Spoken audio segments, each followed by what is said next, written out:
Bonsoir. On connaît désormais les noms des nouveaux députés. Ce dimanche, les Ivoiriens étaient aux urnes pour choisir leurs représentants à l'Assemblée nationale. On fait le point ensemble dans le Live Actu. Aujourd'hui, 8 mars, le monde entier célèbre la Journée internationale des droits de la femme. De l'indépendance à nos jours, quels sont les droits obtenus par les femmes ivoiriennes? Que reste-t-il encore à faire dans ce sens? Nous y reviendrons tout à l'heure.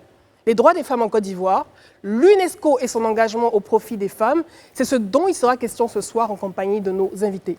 Nous aurons avec nous Madame Anne Lemaître, représentante et chef du bureau de l'UNESCO en Côte d'Ivoire, et Madame Sephora Kodjo, créatrice de la Fondation Cefis, qui œuvre pour l'éducation et la formation des jeunes, et notamment des jeunes femmes au leadership.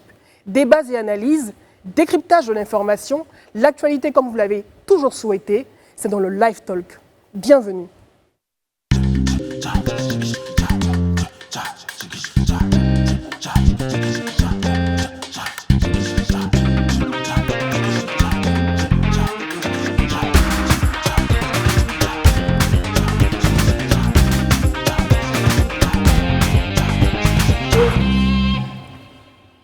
Bonsoir, bonsoir mesdames. Hello, Je suis contente de vous retrouver après ce week-end. Nous aussi. Donc on a un plateau exclusivement féminin, effectivement, à ma nouvelle place. Ça s'appelle Oye Oye. Non, ce soir, on a donné un petit congé à nos hommes adorés. Brissano, donc l'animateur, et Serge Pachi, qui est notre chroniqueur. Ce soir, ils font la pause et ce soir, on prend les rênes pour la Journée internationale des droits de la femme. Donc, Rayana, comment tu vas? Ça va très bien, Edith. Et ton week-end? Il s'est très bien passé. J'avais hâte d'être à ce jour-là pour voir qu'est-ce que Live TV préparait pour la Journée internationale de la femme. Et puis les femmes sont mises à l'honneur, donc on est tout fiers, tout contents. Génial. Sophie? I'm good. Ah yeah, non, tu brilles, là, comme d'habitude. Non mais je suis juste so excited de te voir là et voilà, on est fiers. On est fiers de pouvoir justement se célébrer entre femmes aujourd'hui et voilà, et de montrer que effectivement à Live TV il y a une parité, il y a une égalité. Et puis il y a beaucoup de femmes quand même sur les plateaux de Live TV. Exactement. Une femme derrière en tant que réalisatrice. On a une femme Prisca derrière la caméra. Dans les différentes émissions de Live, tu as Live TV. On a, Alors Mélissa, comment tu vas? Ça va très bien. Heureuse d'être parmi vous. Écoute, ça s'est bien passé et comme je dis, je suis contente d'être parmi vous. C'est une première pour moi, donc c'est un plaisir de vous rejoindre pour la Journée des femmes. Génial. Alors, ma Rabia adorée, comment s'est passé ton voyage? Très très bien passé, mais très heureuse d'être là parmi toutes ces belles et sublimes et intelligentes femmes. Et bon voilà, hâte de faire cette émission-là et puis voilà. C'est un plaisir en tout cas pour moi et je pense qu'on va avoir une émission super intéressante, super dynamique, surtout avec toutes ces femmes qui sont présentes sur ce plateau. Démarrons tout de suite avec l'actualité du jour. L'essentiel de l'information, c'est maintenant dans le Live Actu. Alors, on va démarrer avec les législatives. Ça a été l'actualité de ce week-end. On a eu globalement un scrutin qui s'est bien passé. Dans la paix, dans une bonne ambiance également. On a pu le constater également sur les réseaux sociaux. C'est vrai que le taux de participation en l'état n'était pas assez important, mais il faut reconnaître que tout s'est bien passé. Surtout qu'on a eu également la participation de plusieurs femmes, qu'elles soient des candidates indépendantes, des candidates de l'opposition ou du parti au pouvoir. On a eu globalement la participation de nombreuses femmes également à ce scrutin. Et il faut noter également que pour l'instant, on ne peut pas s'attarder sur les résultats parce qu'ils sont pour l'instant provisoires. On n'a pas la liste définitive des différents candidats retenus à cette élection, mais globalement, c'était bien à apprécier. Alors, qu'est-ce que vous avez retenu, surtout pour la participation des femmes? Qu'est-ce que vous pouvez en dire? Alors moi, pour la participation des femmes, je ne me suis pas vraiment attardée dessus. Moi, c'était surtout, comme tu as dit tout à l'heure, que cette élection s'est bien passée. Et le président de la République s'est exprimé justement à ce sujet. Il a dit « Je me réjouis du bon déroulement du scrutin et j'encourage tous les Ivoiriens à le faire ». Et puis il a rajouté qu'en 2021, c'est notre vraie première élection pluraliste depuis 20 ans. C'est magnifique. Je pense qu'après ce qui s'est passé le 31 octobre dernier, c'est beau de voir que toutes ces personnes sont engagées justement pour un changement et pour l'avancée de la Côte d'Ivoire. Mais attardons-nous aussi sur la participation moi, je pense que des femmes. ce que j'ai hâte de voir, c'est vraiment combien de femmes vont gagner éventuellement des postes de députés. Parce que je pense que la volonté de l'État était là quand ils ont imposé 30% des députés, que 30% imposé plutôt aux partis, que 30% des candidats qui proposent soient des femmes. Maintenant, j'ai hâte de voir si ça va réellement se traduire en sièges occupés par des femmes, parce que ça peut avoir un très gros impact en termes, ça pourrait avoir un impact en termes des lois qui sont votées, de la sensibilité ou peut-être comment plus sensible aux droits et aux aboutissements. Est-ce que globalement, au niveau des partis politiques, ce quota qui a été imposé par la loi de 30% a été globalement respecté déjà à la base? De ce qu'on a pu observer, ça n'a pas vraiment été respecté. Donc on espère justement qu'en termes de représentativité de la femme, déjà que ce quota n'a pas été respecté, que les femmes qui seront mises devant seront, on va dire, il y en aura pas mal quand même. Parce que ça reste un des problèmes en fait. Parce qu'en réalité, on n'a jamais eu un problème de droit de vote. Les femmes ont toujours eu le droit de vote depuis l'indépendance. Donc l'une des problématiques en politique, c'est plutôt la représentation sur la scène politique. Et à vrai dire, j'ai presque envie de dire pourquoi ils ont imposé 30%, ils auraient pu imposer 50%. Exactement. Apparemment, à terme, on aimerait arriver à 50%, mais pourquoi 50, pourquoi 30 et pas 50, c'est vrai? Je pense que globalement, c'est déjà un bon début qu'on ait eu ce quota de 30%. On espère que pour les prochaines années, on passera certainement à 50%, pourquoi pas, c'est possible.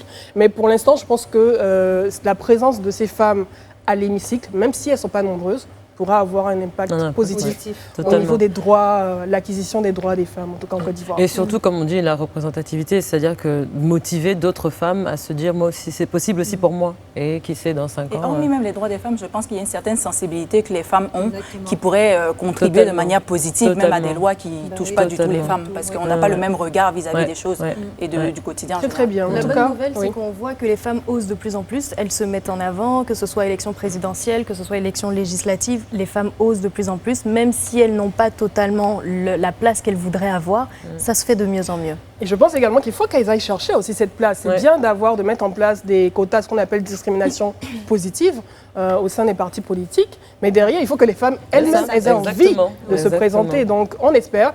C'est déjà un bon début. En anglais, on dit « Go women », allez-y, prenez votre place et n'ayez pas peur. On va s'intéresser maintenant à l'international. Le Sénégal, qui depuis quelques jours fait la une des médias internationaux. Malheureusement, de la mauvaise manière, c'est ce qu'on n'attendait pas du Sénégal. Tu peux nous en dire plus, Rabia? Alors, oui, bon, pour rappeler un peu les faits, Ousmane Sonko, puisque c'est de lui qu'il s'agit, a été arrêté le mercredi 3 mars dernier arrêté déjà officiellement pour une affaire de participation à une manifestation non autorisée et trouble à l'ordre public. Sauf ils sont venus le récupérer parce qu'il avait refusé de se rendre à une convocation pour une plainte contre un viol. Sauf que quand ça viol et menace de mort. Viol à répétition et menace de mort. Donc quand les choses se sont passées ainsi, il y a eu une sorte d'explosion, je dirais, sociale. Beaucoup parlent de déclencheurs, en fait. À la base, ceux qui sont sortis ont manifesté contre cette arrestation-là, mais ça a été, selon plusieurs observateurs, ça a été un peu une sorte de ras-le-bol général contre énormément de choses. Et voilà, c'est des jeunes qui portaient plusieurs revendications. On ne va pas revenir sur le fait qu'il y ait eu des enseignes, etc., qui ont été saccagées, les supermarchés. Et beaucoup de violence. Je pense que justement, quand on observe que ces enseignes, ces supermarchés qui ont été saccagés, on a l'impression quelque part que cette jeunesse veut faire passer un message. On sent qu'il y a un ras-le-bol, ça se sent que ce n'est plus seulement à cause de l'arrestation de Sonko que toute cette jeunesse est dans les rues. On les voit oser aller jusqu'à perdre la vie. Je pense qu'on a 18 morts aujourd'hui depuis le début de cette crise. Oui, il faut être prudent, une dizaine de morts. Une dizaine de morts. Maintenant, moi, à mon avis, quand ils s'attaquent aux enseignes, ce n'est pas forcément parce que c'est une enseigne française, mais je veux dire, moi j'ai vu des vidéos où les gens étaient en train de faire le point chez eux de ce qu'ils avaient récupéré des supermarchés. Ils ont faim, en fait. Oui, c'est des gens, c'est une sorte de luxe auquel ils ont accès, une sorte de révolte. Et en fait, quand il y a eu ça, Le ministre de l'Intérieur, tout le monde s'attend à une sortie de Macky Sall qui n'a toujours pas lieu. On le lui reproche. Oui. On discutait tout à l'heure justement d'influenceurs, etc. On va y revenir. Mais Macky Sall n'a toujours pas parlé. C'est son ministre de l'Intérieur qui a pris la parole et il a plutôt ajouté de l'huile sur le feu en parlant de forces occultes qui sont derrière, il a même traité de terrorisme, etc. Les jeunes de terroristes. Et voilà, ça n'a fait qu'envenimer les choses. Et il y a des hashtags comme Free Sénégal qui ont dépassé, le hashtag Free Sénégal qui a dépassé le million sur les réseaux sociaux. Et qu'est-ce qu'il faut retenir de l'engagement des femmes ou également dans ce mouvement actuel? Alors, on voit le hashtag Free Sénégal. Quel est l'engagement des femmes actuellement? Il y a eu un autre hashtag, Jam Sénégal, Paix pour le Sénégal et Andagdal, pour une marche qui a été justement... plusieurs marches ont été organisées justement aujourd'hui par des femmes. Oui, donc il y a un collectif de femmes qui, le week-end dernier, s'est mobilisé pour, en marge de la Journée internationale des droits des femmes, faire une marche pacifique pour non seulement revendiquer voilà, toutes ces injustices faites aux femmes, mais également marcher pour la mémoire de tous ces jeunes qui ont perdu la vie déjà depuis le début de ces manifestations, mais également voilà, parce qu'ils ont besoin d'entendre s'exprimer le président de la République. Mais moi, ce que j'ai remarqué, ce que j'ai trouvé vraiment, voilà, que j'ai vraiment trouvé très beau, c'est l'engagement que les influenceurs, que plusieurs influenceurs, surtout les influenceuses femmes, sur les réseaux sociaux ont mis en place en utilisant leur notoriété et leur visibilité pour dénoncer, pour soutenir, pour demander justement grâce à ce hashtag Free Sénégal plus de réponses et plus d'explications. En tout cas, on espère que la situation va s'améliorer. De toute façon, il a été relaxé aujourd'hui. Enfin, pas relaxé, mais sous contrôle judiciaire. Mais il n'est plus aux mains de la police. Mais il y a eu encore un mort qui a été enregistré aujourd'hui. On espère que les choses reviendront dans l'ordre assez rapidement, surtout pour la paix au Sénégal, parce qu'on n'est pas habitué à voir ça chez nos amis sénégalais. C'est un exemple de démocratie en Afrique. Effectivement, un bel exemple de démocratie. On espère que les choses vont revenir rapidement dans l'ordre. Vous suivez le dossier pour nous? Oui. Merci Sophie, merci Rabia. Alors tout de suite, on va s'intéresser à l'évolution, donc l'évolution des droits de la femme en Côte d'Ivoire. Et pour en parler, on a ce soir Mélissa Djedje, qui d'habitude vient le mardi pour parler de Que dit la loi. Que dit la loi. Donc ce soir, exceptionnellement, nous t'avons avec nous. Oui, je serai aussi mardi. Je serai là mardi. Mais aujourd'hui, on parle des femmes. On parle un peu, je me suis dit, on va faire un petit retour sur le droit des femmes.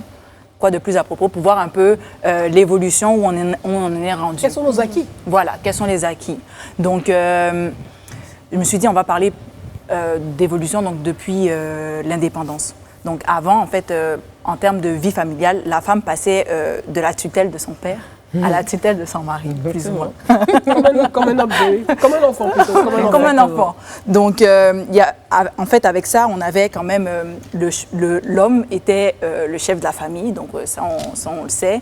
Il était le seul à gérer les biens de la famille. Donc, il gérait ses biens, il gérait les biens de la famille et il gérait aussi les biens de la dame. Ouais. Donc, en fait, les femmes avaient une certaine incapacité juridique. Donc, non seulement tu ne pouvais pas gérer tes propres biens, mais en plus de ça, côté vie professionnelle, il fallait demander l'autorisation, il fallait avoir l'autorisation de son mari pour pouvoir exercer une activité professionnelle. Incroyable. Et les fruits de cette activité, en fait, revenaient à la famille et étaient gérés par le mari. Donc, c'est ça. Si moi, je reçois mon salaire à l'époque, si on était à cette époque-là, effectivement. Déjà, il faudrait que tu aies eu l'autorisation de ton mari. Oui, donc après j'ai l'autorisation, je gagne l'argent. L'argent, c'est lui qui le gère. Oui. Mais quand tu dis l'époque, moi j'ai lu quelque part que jusqu'en 2015, même, les femmes qui n'étaient pas commerçantes ne pouvaient pas gérer leur argent elles-mêmes. Non, c'est pas jusqu'en 2015, parce qu'en fait, avec la loi de 1964, on n'avait pas d'autonomie bancaire. Il fallait une autorisation pour que le mari puisse, une autorisation du mari pour avoir un compte bancaire, donc pour avoir une certaine autonomie. Donc, ça réduisait même les échanges dans les contrats, parce que les gens, les hommes ou les femmes qui avaient cette autorisation, mais majoritairement les hommes ne voulaient pas contracter avec une femme, parce qu'à tout moment, on pouvait vous enlever l'autorisation en question. Ensuite, il y a eu la réforme de 1983 où il y avait toujours besoin de l'autorisation de son mari, mais non, à l'inverse. C'est-à-dire que la femme pouvait exercer une activité professionnelle, mais le mari, s'il voulait s'objecter, pouvait aller en justice pour demander... Et C'est ça pour les barrer. Bon, oui. Non, franchement, moi, je suis choquée. Est-ce que les hommes, justement, et enfin, je ne peux pas savoir parce que c'était à l'époque, mais je suis bien curieuse de savoir, de savoir, est-ce que les hommes exerçaient ce droit-là qui leur était donné d'aller, bien sûr, bien sûr. Vous imaginez? Of course. après, je ne veux pas spéculer, mais je pense que le mode de vie aussi était quand même un peu différent. Oui. Donc, je pense que ça nous choque plus aujourd'hui où la femme est beaucoup plus active. Est-ce que c'était une conséquence et c'était un ralentissement à la progression des femmes? Mais est-ce que les femmes avaient dans les- à ce moment-là la possibilité également, en plus d'avoir la possibilité de faire une activité, d'avoir le choix de la profession? Bah, en fait, je pense que pour parler de choix, il faut déjà que parce que le choix était limité à l'autorisation du mari. Donc, on ne peut pas vraiment parler de choix. Si quand je veux dire, par exemple, je veux être chroniqueuse sur le live talk, il refuse. Dans ce cas-là, tu n'as pas une vraie panoplie de choix en soi. Donc, C'est des choix très limités. Mais tu vois, quand tu parles d'activité, tu dis qu'aujourd'hui, on est beaucoup plus actifs. Et moi, je sais que dans les villages, même à l'époque, c'est les femmes qui vont dans les champs. C'est les femmes qui vont à la récolte, qui cultivent, qui récoltent, femmes qui en viennent, général qui africaines sont cuisinent. très Et actives. participaient Le à foyer la charge du participe. ménage. Exactement. Donc, à quel moment est-ce qu'on a une loi qui décide Eh bien, que quels ces femmes ne sont peuvent pas les acquis qu'on a pu avoir depuis lors Ben, en fait, depuis lors, donc déjà, on a tous l'autonomie bancaire. Hein. Oui. Ça, c'était depuis 1983 où on avait la confidentialité bancaire et le droit de s'ouvrir un compte. On gérait nos propres biens, donc on pouvait gérer nos propres biens. Le mari restait le chef de la famille, mais il gérait la communauté de biens, donc quelques biens en commun. Mais il avait besoin quand même du consentement de la femme pour les actes les plus importants, comme la vente des biens, le don ou la mise en garantie d'un bien. Donc, au final, ça a été beaucoup réduit depuis 1983. Et là, en 2019, on fait un bond en avant encore parce que là, on parle même plus on dit plus que l'homme est le chef de la famille, mais ils viennent dire que la femme et l'homme sont au même pied d'égalité Exactement. et que c'est une gestion conjointe de la famille. Il y a une grande évolution quand même. Bon, oui, on parle de liberté de choix, mais je pense que liberté de choix de profession, on parle aussi... de succession également. Effectivement, il y a Lorsque le mari décède, par exemple, des en fait, fois, on la parle femme de est- conjoint voilà, exactement. survivant. C'est juste que selon les statistiques, c'est les femmes qui restent... Vivent plus longtemps. Les femmes vivent plus qui sont longtemps. en général. Et il y avait cette problématique où finalement le conjoint survivant passait bien après plusieurs membres de la famille et souvent n'héritait de rien. Et avec la loi, la nouvelle réforme en 2019, ce qui vient changer, c'est qu'on met directement, on considère que le conjoint survivant participe automatiquement à la succession. Donc, ce qui a pour conséquence positive envers les femmes de pouvoir hériter de leur mari. Il ne faut pas quand même oublier que aussi coutumièrement, dans beaucoup de coutumes, en fait, la femme n'hérite pas. Donc, C'est vrai que la culture joue un rôle vraiment Ni la femme, ni majeur la aussi fille. dans ce genre de Effectivement, dans certaines coutumes. Mais oui, au niveau pénal, on parle également de certaines mutilations génitales que subissent les femmes, de viols. Qu'est-ce qui est fait au niveau pénal pour sanctionner tous ces contrevenants qui accablent la femme? Ben, en fait, c'est pénalisé. Hein. Donc, on encourt des peines de prison pour tout ce qui est mutilation génitale, etc. Mais malheureusement, je pense qu'on a encore certains fléaux qui perdurent. Et pour ça, il faudrait qu'ils soient dénoncés parce que je pense qu'il y a aussi une certaine culture du silence et que la loi ne peut pas pénaliser s'il y a une certaine Et un culture manque du de silence. sensibilisation accrue et d'information même. Donc, le viol, par exemple, il a été clarifié. La définition du viol a été clarifiée. Mais ce que je déplore peut-être en tant que femme par rapport à la loi, c'est le fait que on présume qu'il y a consentement entre les époux. Donc, par exemple, le viol entre époux n'est pas reconnu tant et aussi longtemps que vous êtes considéré comme marié, on ne reconnaît pas un acte s'il n'y a pas eu. Tu pourrais dire qu'il n'y a pas consentement, mais la loi assume qu'il y a une Et présomption. moi, j'aimerais savoir justement pour ces femmes qui subissent des viols ou des violences sexuelles et qui finissent par tomber enceintes, qu'est-ce qu'elles font? Quelles sont les lois au niveau de l'avortement pour ces femmes-là? À vrai dire, on a signé un traité, je ne suis pas sûre du nom, je pense que ça s'appelle Maputo. Le protocole de Maputo. Voilà. Donc, il vise à effacer, à réduire les inégalités entre les hommes et les femmes. Et notamment, il y a une question là par rapport à l'avortement. Mais c'est vrai qu'en Côte d'Ivoire, dans la plupart des cas, l'avortement est proscrit. Il est même pénalisé. L'avortement n'est pas, on va dire, c'est surtout l'avortement médicalisé en fait, qui est autorisé, mais avec l'accord d'un médecin, le suivi également d'un médecin. Et dans certaines conditions. Dans certaines conditions. Parce qu'on ne peut pas juste tout simplement se lever et aller avorter. Merci beaucoup, et Mélissa. Sachant, la dernière question, juste sachant que pour faire un check-up médical, c'est une femme qui a été violée, c'est 50 000 francs CFA. Oui, malheureusement. Donc il faut payer. Donc non seulement tu payes pour pouvoir démontrer que tu as été violée, et après, maintenant, il faut que le médecin décide si oui ou non tu as le droit. Mais de toute façon, il y a plusieurs progrès, parce que oui, il y a cette question-là, mais il y a la question de la violence conjugale aussi. Oui, le mot de la fin. Vas-y. Il y a la question de la violence conjugale. Pour l'instant, on n'a pas encore de loi qui légifère clairement la question de la violence conjugale. Et ça reste un sujet quand même. En tout cas, beaucoup d'acquis, mais encore beaucoup d'efforts à faire pour avoir nos pleins droits, en tout cas au niveau de la législation également. Merci Mélissa, on se retrouve demain pour Que dit la loi. À demain. À demain. C'est tout pour l'actualité du jour. On va refermer ensemble Life Actu pour recevoir nos invités. Mais avant, je vous invite à marquer une courte pause. À tout de suite. Alors, Madame Anne Lemestre, représentante en chef et chef du bureau de l'UNESCO en Côte d'Ivoire, bienvenue. Merci. Madame Sephora Kodjo, qui est directrice générale et fondatrice de CEFIS, qui est une fondation qui fait la promotion de l'autonomisation féminine. Bienvenue également. Merci. Et avant de commencer cette série, cette interview, je vais donner la parole rapidement à Rayana. On avait sauté sa petite intro qui concerne une success story féminine ivoirienne. Tout à fait. Donc il s'agit de Madame Mariam Dao Gabala. Dao Gabala, justement. Alors j'ai choisi justement de faire le portrait d'une femme qui inspire la jeunesse féminine aujourd'hui pour marquer le coup. Et alors j'ai opté pour cette femme qui est pour moi un modèle d'engagement, de valeur, mais surtout un modèle de réussite féminine. Il s'agit de Mariam Dao Gabala. Elle est diplômée de l'École supérieure de commerce d'Abidjan, où justement elle a validé une formation en finance pour ensuite aller se perfectionner à HEC Paris, puis à Montréal. Alors son bagage intellectuel lui permet d'intégrer de grandes institutions en tant que consultante. On pourra citer parmi ces institutions le Bureau international du travail, la Banque africaine de développement et la Banque mondiale. Alors elle est connue pour le redressement des organisations internationales. D'ailleurs, elle est actuellement la nouvelle présidente du comité de normalisation de la FIF jusqu'au 31 décembre 2021. Et puis, au-delà de tout, depuis 2019, elle est sénatrice de la République de Côte d'Ivoire.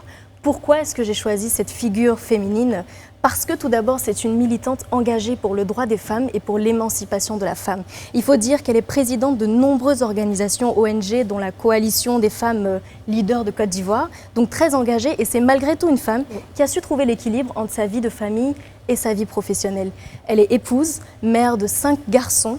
Et ce qui m'a particulièrement touchée dans son histoire, c'est qu'elle a survécu à un cancer du sein à l'âge de 33 ans, grâce à son mental d'acier. Il faut dire que parfois les femmes arrive à avoir ce fort mental. Oui, elle avait un bébé, je pense, de 2 mois quand elle a découvert ce cancer qui était en phase très avancée. Et c'est grâce à sa foi en Dieu et à son mental d'acier qu'elle a pu survivre.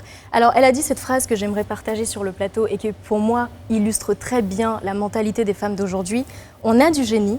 Les femmes ont du génie, elles doivent seulement pouvoir s'exprimer. En tout cas, c'est une femme forte, c'est une femme également engagée, parce qu'elle est très active également. Je pense que Sephora Kodjo la connaît, elle est très active dans tout ce qui concerne la promotion du leadership féminin en Côte d'Ivoire et à l'extérieur également. Et ce que j'apprécie aussi beaucoup chez elle, c'est sa petite touche, sa signature. Elle est toujours en basket, toujours en tennis, qu'importe la tenue, que ce soit un tailleur, que ce soit un jean, on la voit toujours dans cette tenue. En tout cas, l'invitation aussi est toujours lancée parce qu'on l'avait invitée sur ce plateau.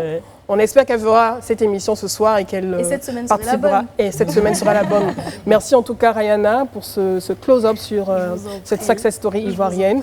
Et tout de suite, on va démarrer avec nos invités. Alors, le 8 mars, c'est un jour spécial, mais c'est surtout un jour pour faire le point dans nos différents acquis en tant que femme.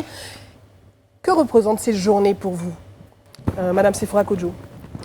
Merci. À mon avis, c'est une journée de réflexion. Je pense que c'est l'occasion pour nous. Alors, il y a beaucoup de débats. Il y en a qui disent que ce n'est pas une fête, pourquoi on devrait fêter? Il y en a qui disent mais non, il faut fêter, on a quand même avancé, etc. Je crois que c'est une journée de réflexion, mais il faut aussi se féliciter parce qu'il y a des efforts qui ont été faits par d'autres femmes. Il y a des acquis. Donc il faut être déjà reconnaissant pour ce que nous avons déjà accompli et se projeter dans l'avenir. Quelles sont nos perspectives? Qu'est-ce qu'on voudrait faire pour pousser encore plus l'agenda féminin? Je crois que cette journée devrait être une réflexion, mais aussi à titre personnel. Il faudrait que chaque femme se demande quelle pourrait être ma contribution au plan personnel pour l'agenda féminin. Au lieu d'attendre forcément les institutions, les gouvernements, etc., on pourrait, nous aussi, en tant que femmes, contribuer et cette journée est peut-être l'occasion pour chacune de réfléchir. Merci beaucoup, Madame le Maître. Dans la même veine? Oui, absolument dans la même veine. Il est vrai qu'il y a il y avait un clip très drôle qui a circulé aujourd'hui sur les réseaux sociaux dans lequel il y avait une femme qui disait « Non, c'est pas la journée de la femme, c'est la journée de la lutte pour les droits de la femme. » Voilà.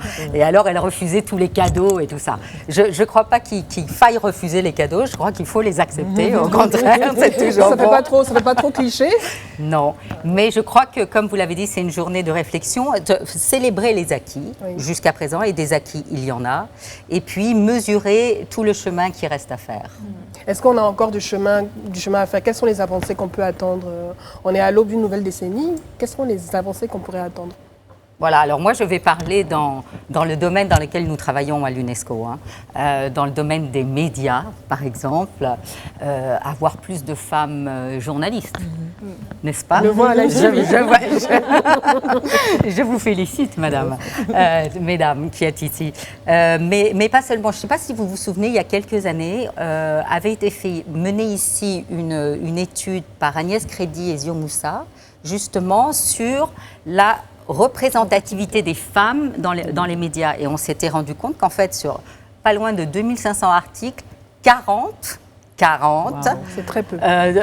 Concernaient les femmes, ce qui est quand même un peu grave. Très insignifiant. Alors, je dirais le signal d'appel d'urgence même qui avait été fait à ce moment-là par les deux auteurs avait été « il faut une charte de la représentativité des femmes dans les médias », par exemple. Et qu'est-ce que ça veut dire pour nos amis journalistes hommes, je peux le dire. Effectivement. C'est de ne pas tomber dans les pièges des stéréotypes. Ça veut dire que quand on parle d'une femme, on ne parle pas d'abord de son aspect physique ou de sa coiffure. Est-ce que ça nous viendrait à l'idée de faire cela en parlant d'un homme politique? Jamais. Donc, ne pas avoir ce genre de commentaires plus ou moins ironiques, on va dire. Deuxièmement, quand on parle d'une femme, on ne dit pas qu'elle est l'épouse d'eux. Ni la fille d'eux. Sa valeur n'est pas d'être la fille ou liée, pas forcément. Des fois oui, mais des fois non. Donc dans ces cas-là, il faut avoir l'honnêteté de le dire. Vous voyez, des choses aussi simples que ça. Donc je regrette. Ah oui, et puis dans les médias, toujours avoir, quand on fait un article, avoir des avis balancés d'hommes et de femmes. C'est-à-dire toujours avoir des regards croisés, équilibrés. Et ça, je pense que c'est la moindre des choses qu'on puisse faire. C'est très important. Merci beaucoup. Merci. Sophie? Oui, moi j'ai une question pour vous. J'aimerais savoir, selon vous aujourd'hui, est-ce que la femme et la jeune fille connaissent leurs droits et les moyens de les revendiquer, pour les revendiquer en Côte d'Ivoire aujourd'hui? Alors c'est une question très intéressante. Ce qu'il faut savoir, alors la femme et la jeune fille, ça dépend de leur niveau, ça dépend des opportunités qu'elles ont eues, ça dépend de leur expérience. Vous savez, pour qu'une femme soit informée déjà de ses droits, il faut qu'elle ait eu accès au moins à l'éducation. Il faut, parce que j'ai suivi la première partie de l'émission, vous parlez des cultures, vous parlez des coutumes, etc., qui ne vont pas forcément valoriser les droits des femmes, qui ne vont pas forcément vous informer sur vos droits. On a parlé de la culture du silence, mais l'éducation vous donne une autre réflexion, de se dire, ah bah tiens, l'autre il arrive à faire, moi j'arrive à faire, à compétence égale, bah on veut salaire égal. Donc du coup, il y a un autre positionnement qui va venir, mais encore une fois, l'éducation est la clé.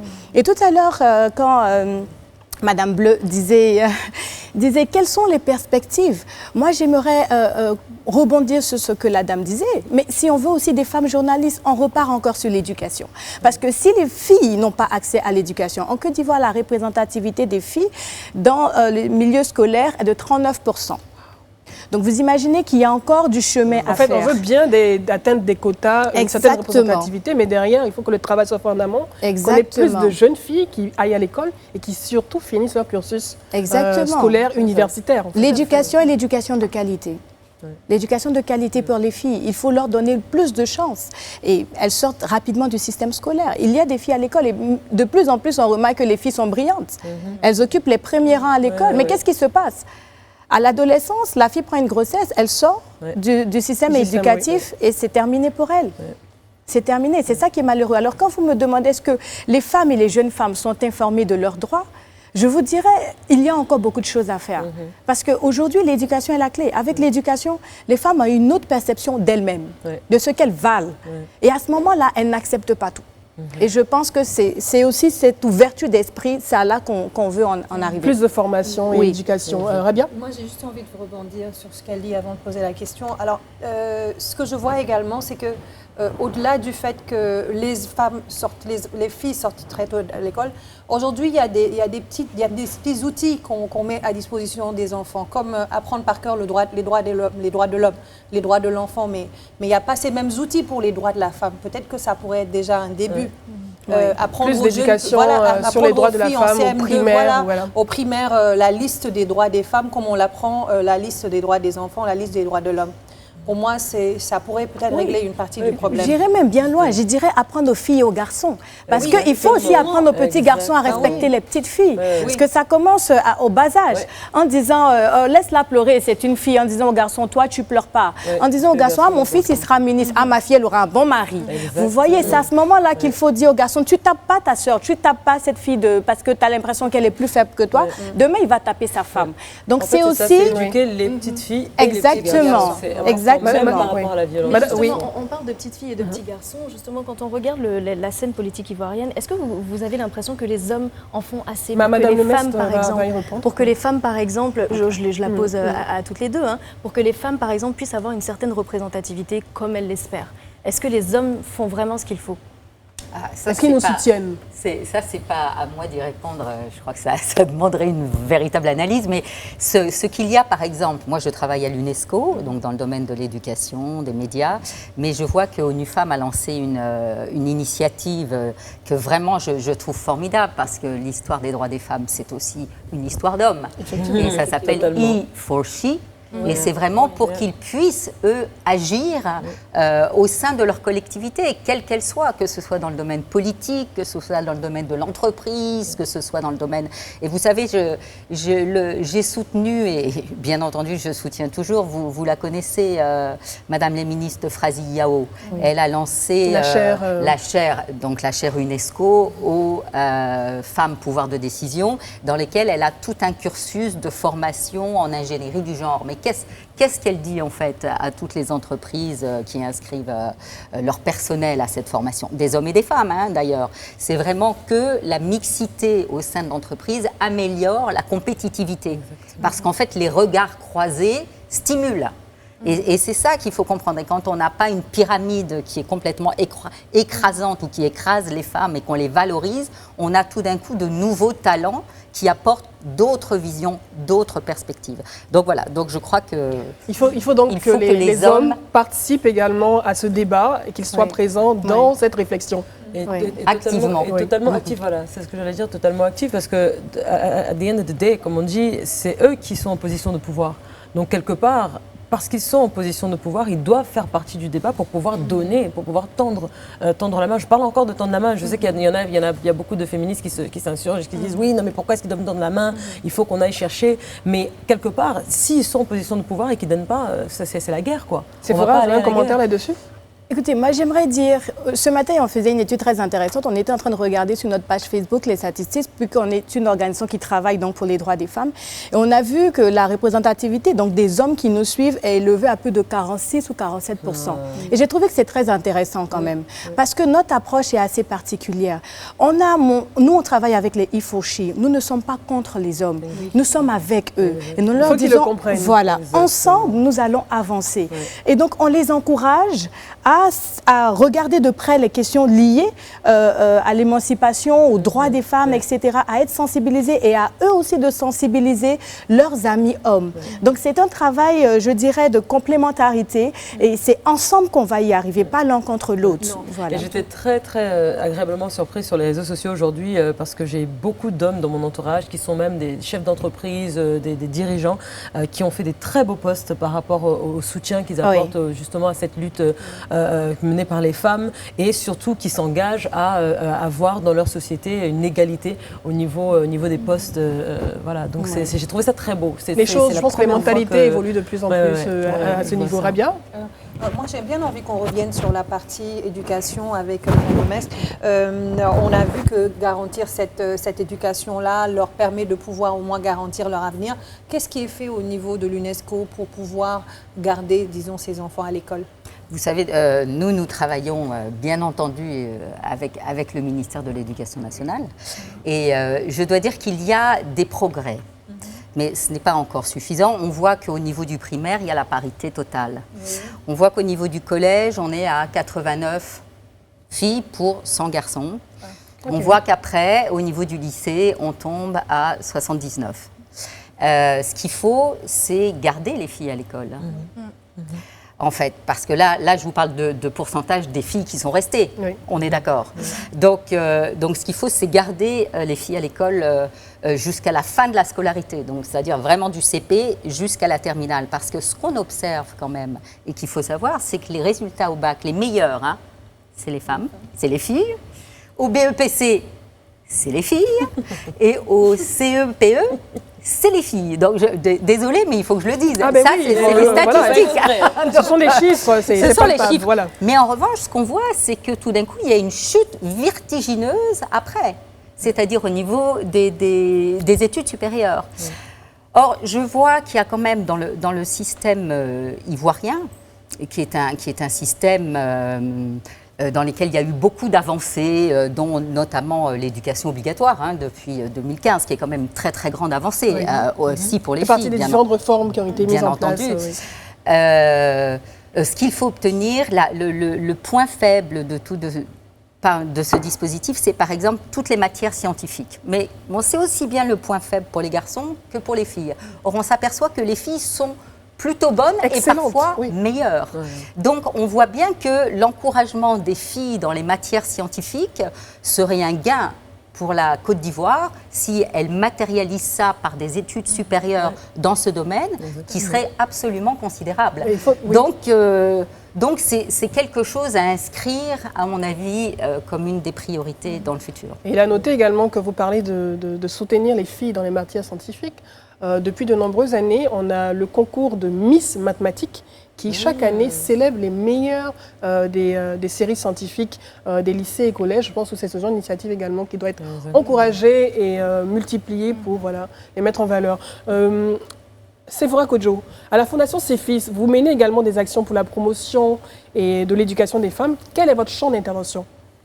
Alors, nous, on a très vite compris que les priorités pour les femmes, les filles sont très différentes. C'est-à-dire qu'à chaque étape de notre âge, en tant que femme, dans notre parcours, nous avons des priorités.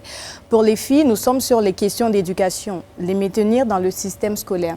Mais notre stratégie de base est la même. Nous croyons vraiment au changement de comportement par le changement de mentalité. Nous croyons que les femmes peuvent créer pour elles et leur communauté énormément d'opportunités à partir du moment où elles réalisent leur potentiel et qu'elles ont une certaine façon de percevoir la vie comme des battantes, en se disant « je me donnerai les moyens, je vais me battre pour atteindre mes objectifs ». Et donc, avec les filles, nous avons un programme de leadership adapté pour les encourager à rester dans le système scolaire. Leur dire patienter, abstinence, bon, vous savez un peu tous ces petits rudiments qu'il faut leur donner. On parle des matières scientifiques, de leur avenir, etc. Comment les garder à l'école. Pour les jeunes femmes, quand on commence à être entre 18 et 35 ans, il y a la question de la participation, la question du networking. On veut avoir du travail, on veut développer nos compétences. Beaucoup sont entrepreneurs, l'accès au réseautage, l'accès au marché.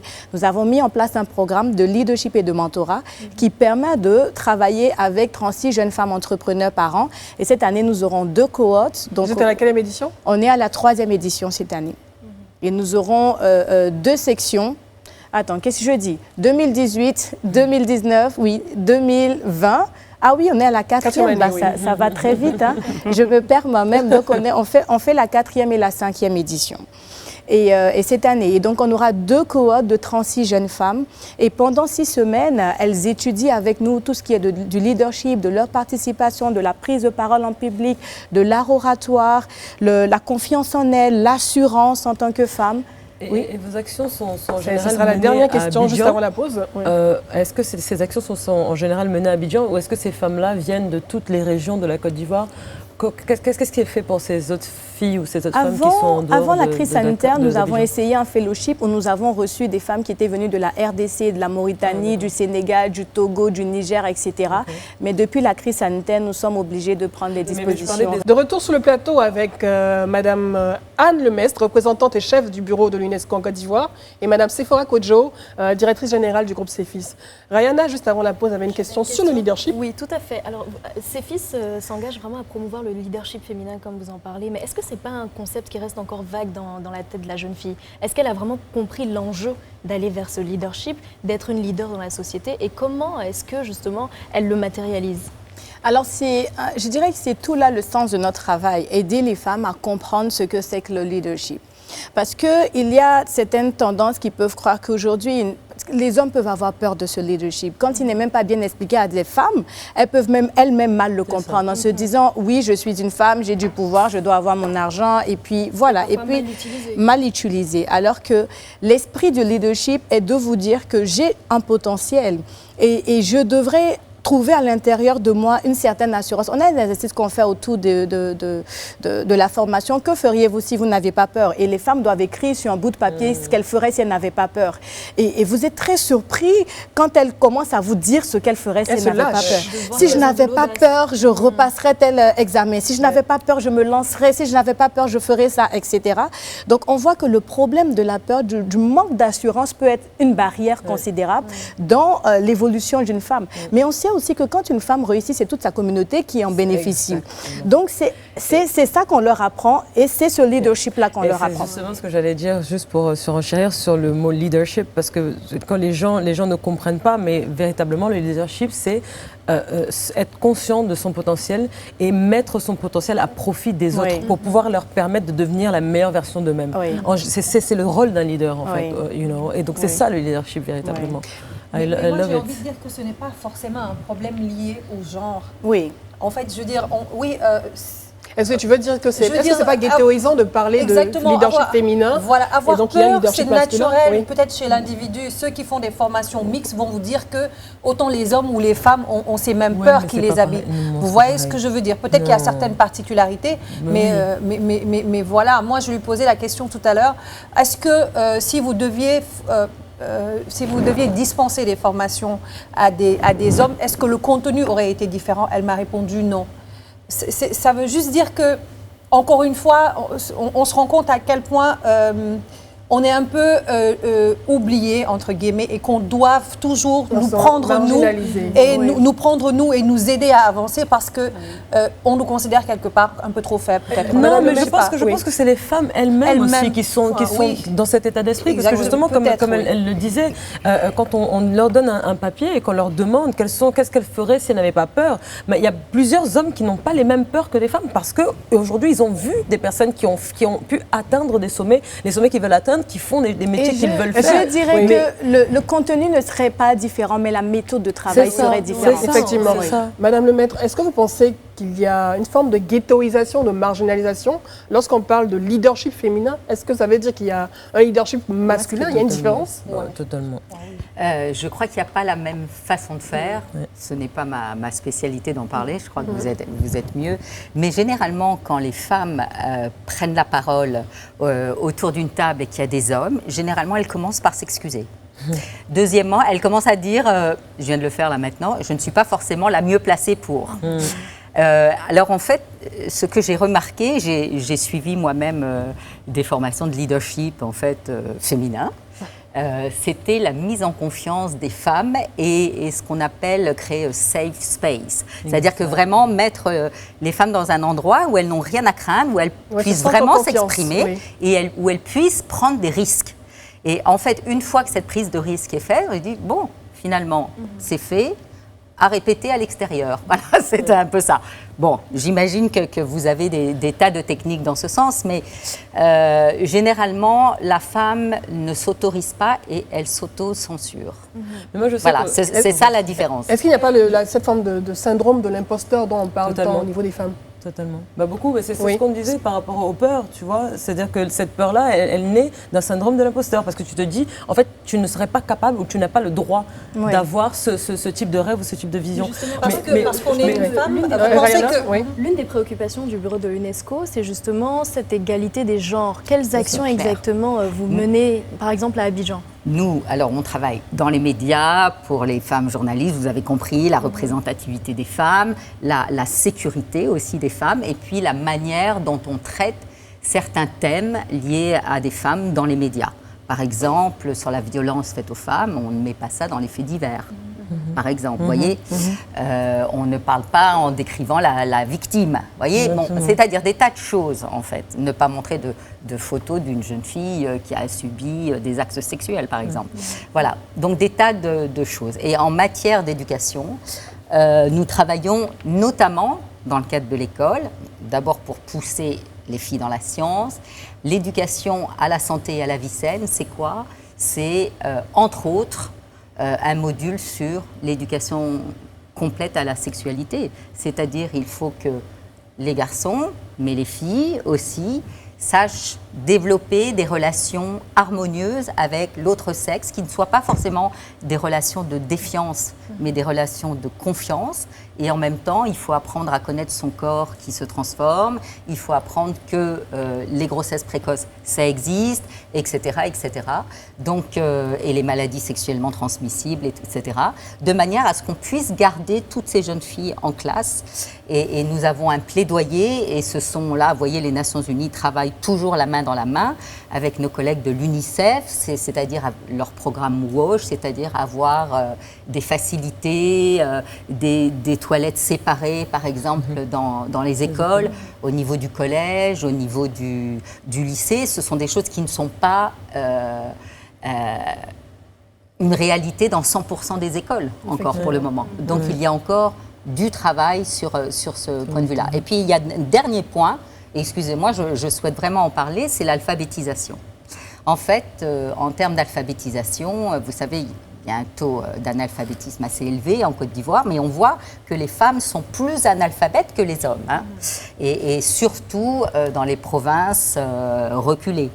Et de ce fait, l'autonomisation des femmes, très souvent, passe par leur alphabétisation.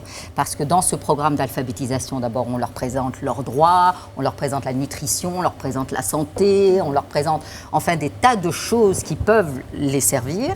Et puis également tout un module d'initiation à l'entrepreneuriat. C'est-à-dire apprendre à compter de tête, faire de la comptabilité simplifiée, gérer des stocks, enfin des choses très simples, mais qu'en fin de compte, elles sont amenées à faire et qui font vraiment partie de leur quotidien. Si elles veulent s'autonomiser, savoir reconnaître le nom d'une de ses amies ou d'un client sur un téléphone, c'est vraiment important. Merci. Alors, Rabia? moi, j'ai envie qu'on revienne également sur le sujet dont Sophie Aïda a parlé tout à l'heure en première partie, le certificat médical, par exemple, qui coûtait 50 000 francs pour, en cas de violence. Ça sera la dernière question. Voilà, ce sera la dernière question. En cas de violence basée sur le genre. De nombreuses associations militent aujourd'hui pour la gratuité de ces certificats-là. Où est-ce qu'on en est aujourd'hui en Côte d'Ivoire? Alors, moi, ce que j'aimerais dire aujourd'hui, vous savez, les questions de violence basée sur le genre sont des sujets, je dirais, très dramatiques, qu'il faut prendre avec beaucoup de sérieux. Et il y a tellement de choses dommages qu'on trouve à l'intérieur, notamment la question du certificat médical. Notre organisation qui travaille justement pour la promotion des droits de femmes, depuis peu, on a commencé à renforcer notre action sur les questions de VBG. Mais nous avons eu une stratégie assez différente. Nous avons vu que, on nous a fait comprendre que c'est quoi le système quand une femme est abusée, est violée, etc. Où elle doit se rendre? À l'hôpital, au commissariat, etc. On a vu qu'en Côte d'Ivoire, il y a des bureaux genre qui sont censés accueillir ce qu'on appelle les survivantes. Et beaucoup de femmes se plaignaient, donc l'accueil n'est pas comme elles voulaient. On a fait nous-mêmes une simulation. On a envoyé une de nos collègues On lui a dit, va, fais comme si tu as un cas à la maison, etc. Bah, elle est revenue à être très déçue parce qu'elle a dit, bah, écoutez, on m'a dit, bah, s'il l'a giflé, c'est son mari. Bah, c'est son mari, s'il l'a violé. S'il l'a violé. Et donc, on a vu aussi que la question de la formation, vous savez, je disais tantôt que parfois, le problème fait partie de la solution. Vous voyez, donc les bureaux genre n'étaient pas le problème, mais font partie de la solution. Et aujourd'hui, notre organisation travaille de concert avec le ministère de l'Intérieur et de la Sécurité pour que nous puissions renforcer les capacités des points focaux dans les bureaux genre, pour qu'ils apprennent à accueillir les survivantes, pour qu'eux-mêmes ils soient informés. Quand est-ce qu'on parle de violence basée sur le genre? Est-ce que dans le cas de mariage, il y a aussi la violence basée sur le genre, etc., etc. Et donc, il y a aussi la question même eux-mêmes aussi du leadership, parce que on s'est rendu compte que eux-mêmes, leurs valeurs, leur éducation, leur culture influencent leur jugement quand ils reçoivent une victime. Il y a beaucoup d'efforts psychologiques également introduits dans cette formation de ces agents, en fait. Madame le maître, vous avez un mot là-dessus?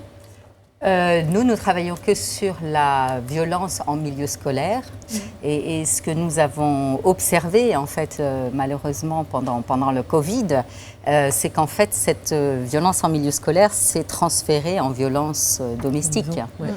Et donc si vous voulez, là, je dois dire, nous sommes nombreux à y travailler et cela fait partie du programme O3 que nous développons. Mais le ministère déjà a mis d'abord une direction de l'égalité et de l'équité du genre au sein du ministère, qui est une très très grande avancée. Du point de vue de la société civile, il y a des clubs maintenant de mères élèves de filles. Donc, avec tout un système avec les professeurs pour développer une pédagogie protectrice et puis également un suivi psychologique pour toutes ces jeunes filles qui ont été maltraitées. Merci, le leadership merci infiniment. Oui. Leadership au féminin, ça a sa place. Ça a surtout sa place. Et je pense qu'une synergie est possible également entre l'UNESCO et la fondation CEFIS qui fait beaucoup. Merci pour tout ce que vous faites pour les femmes en Côte d'Ivoire et pour ces différentes actions. On voit que des avancées sont en train d'être faites et on espère que pour la suite, tout va bien se passer pour les femmes en Côte d'Ivoire. Je remercie également toute l'équipe du Live Talk. Je remercie Rayana, Sophie, Rabia et également toute l'équipe derrière les caméras qui nous ont accompagnés, surtout l'édito.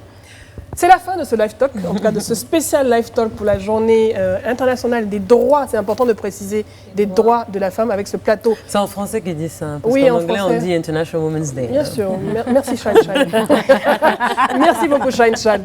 En tout cas, merci infiniment pour votre présence. Et juste pour terminer notre propos, je voulais rappeler, pour ceux qui s'insurgent souvent sur le féminisme, c'est que le féminisme ne consiste pas à rendre les femmes plus fortes. Les femmes le sont déjà. Il s'agit juste de changer la façon dont le monde perçoit cette force. C'est une citation de J.D. Anderson et c'est une activiste des droits de la femme. Merci infiniment et on se retrouve demain. Merci à vous. Merci à vous.